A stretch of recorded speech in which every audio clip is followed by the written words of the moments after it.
Doctor మరి periods late అవుతే irregular periods అంటారా? లేదంటే బ్లీడింగ్ ఎక్కువ అవుతే ఇర్రెగ్యులర్ పీరియడ్స్ అంటారా?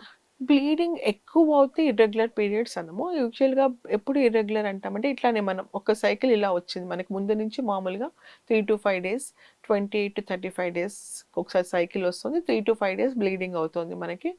అంత మామూలుగా ఇలానే ఎన్నో ఇయర్స్ నుంచి 1, 2 ఇయర్స్ నుంచి మొదలు మెనార్‌కి వచ్చినప్పటి నుంచి ఇట్లా వస్తుంది. సో, సడెన్‌గా సైక్లికల్ చేంజ్ వచ్చినప్పుడు అలా 3-5 డేస్ రావాల్సిన బ్లీడింగ్ ఒక్కొక్కసారి 10 డేస్, 15 డేస్ కూడా అవ్వచ్చు ఒక్కొక్కసారి బ్లీడింగ్.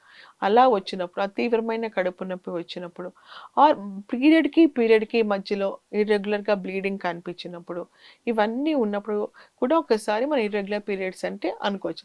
అలాగని ఎక్కువ బ్లీడింగ్ అయినప్పుడు దాన్ని మెనరేజిక్ సైకిల్స్ అంటారమ్మా. దానికి కూడా చాలా కారణాలు ఉంటాయన్నమాట. అండ్ ఎక్కువగా 3-5 డేస్ బ్లీడింగ్ కాకుండా బ్లీడింగ్ అవుతున్నప్పుడే మామూలుగా ఫ్లో అన్నది మామూలుగా మనం చెప్పుకున్నట్టు 3 నాప్కిన్స్ వరకు యూజ్ చేసుకుంటే గనుక అలా కాకుండా ఎక్కువగా టాంపన్స్ కానీ యూజ్ చేసుకోవడం, ఎక్కువగా క్లాట్స్ లాగా పడ్డము, ఇవన్నీ కూడా ఎక్కువ తీవ్రమైన సమస్య ఉందని మనం అనుకోవచ్చనమాట.